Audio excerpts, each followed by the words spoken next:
All right, let's talk about expansion slash relocation.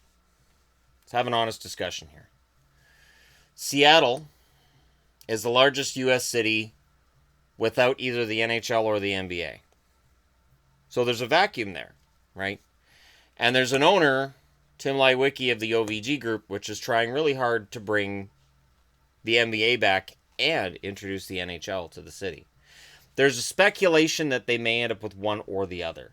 So if the NBA looks at what happens at the end of this and they say, yeah, all right, you're in, NHL talk could die down. Okay? It could. And NHL interest in this city could potentially die down if they feel like they have to split the revenues between themselves and the NBA. It could. There's a vote on Monday on whether or not to revamp Key Arena.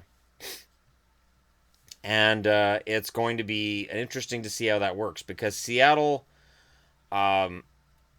they've had issues with trying to get new arenas built, so now they're trying to just revamp the old one. Key Arena's an old arena.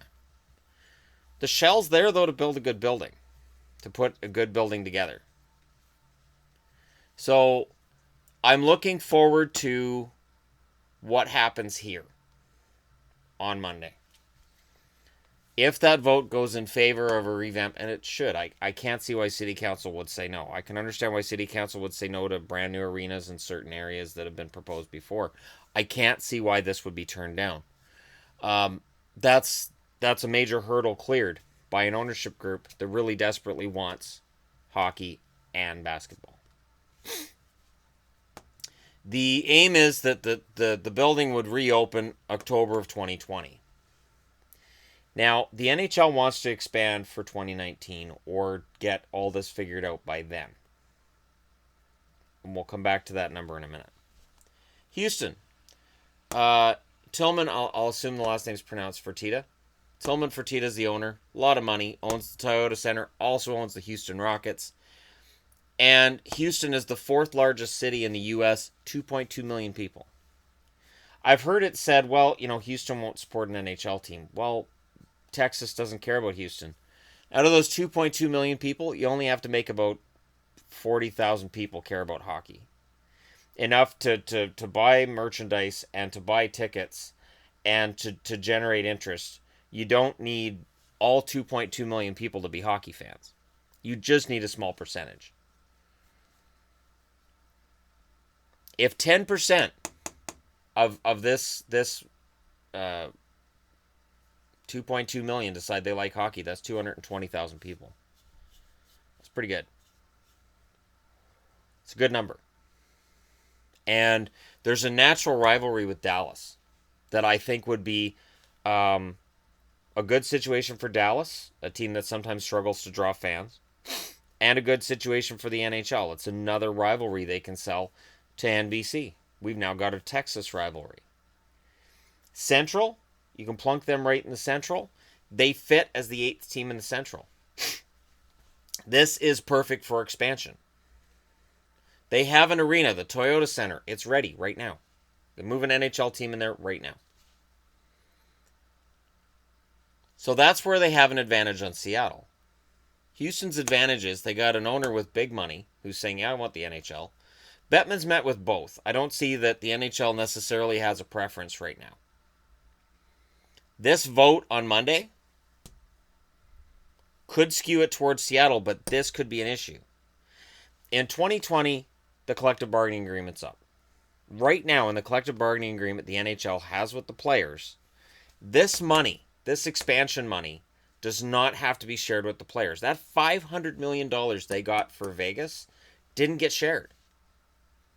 So they want this amount for just the owners. It's a substantial amount of money, even split between 31 owners. That's not bad. And considering the NHL at 32 teams is likely done, this is probably the last time they get a chance to bring a brand new franchise into the league. You want to make it the most expensive team. You want to make it exclusive. For me, I think Houston's probably the expansion team because they'd slot right into the Central. And relocation happens here. I think if you're a Coyotes fan, you don't need to worry about these guys. I think you need to worry about these guys. I think Seattle's what you got to worry about.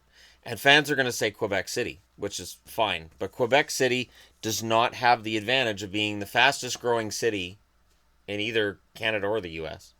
They don't have a 2.2 million population for their city. They have an NHL ready arena, but they don't have that owner that's saying, here's $600 million. Both cities are willing to do that.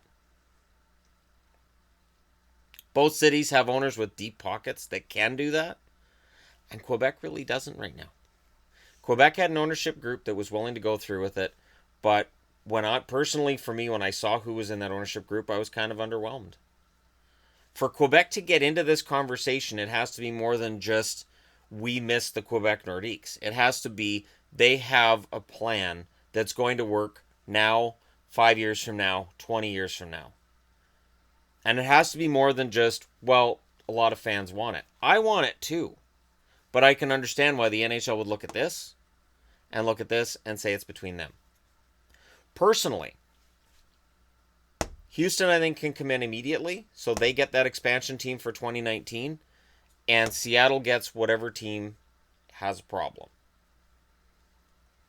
Somebody wants to relocate and is willing to split with their team to hand it over to the OVG group. That's the other key. This can't just be an owner saying, well, I want to move to Seattle. These guys are going to want exclusive rights to any team that moves to Seattle.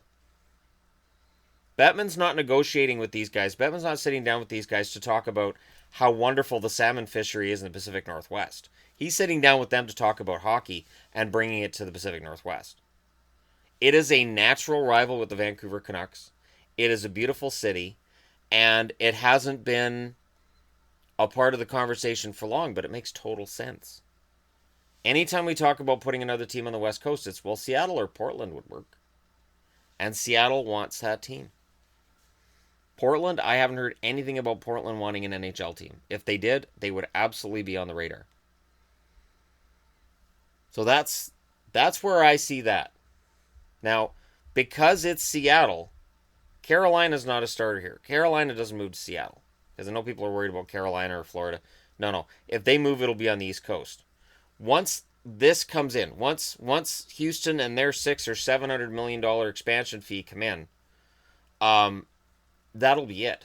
If you're on the East Coast and you're like, I want to move my team, the NHL is going to come back and say, you have this geographic region you can work in, and we get final say, and the owners get to vote on it. You're not going to be able to move the team just wherever. You have to move within your conference. That's what I think the NHL is going to do, because they're not going to allow, let's say that these two teams come in. So you have 16 teams on each side. So Houston comes in, and let's say Arizona moves here. And then Florida has a problem, and Florida decides to move to Portland. The NHL would step in and say no. That would create an imbalance of 17-15. No, you have to move East Coast. That's when Quebec City gets into the conversation. That's when that becomes a real possibility. Or Roanoke, Virginia, or wherever you want to go. It has to go through this process first. Whether we agree or disagree, Houston and Seattle are the two that are being looked at. And there's a lot of buzz around both right now. So personally, expansion, relocation. That's what I think. Let me know what you guys think in the comments section below. Don't forget to hit like and subscribe. And I will say this as a final thing. Calgary's not moving. Every time I see an article about Seattle, they go, well, Calgary's a possibility. No, Calgary's not moving. They're not going anywhere. It's not happening. The Flames are not leaving Calgary. I would be really angry if that happened. And I'm not even a Flames fan. I'd be really angry if Calgary didn't have a team anymore. That'd be ridiculous. Fans show up. They support the team. The team's relatively successful. They have a strong ownership group, a strong organization. There's no reason to even consider moving the Flames, other than we think we need a new building. But they're still making money. So, do you need a new building? Sure. Work with the city council. That's all this is. It's a pissing contest. Seattle's not getting the Flames. But again, let me know what you guys think. Hit like and subscribe if you're browsing your way through, and thank you so much for watching. I'll talk to you again soon.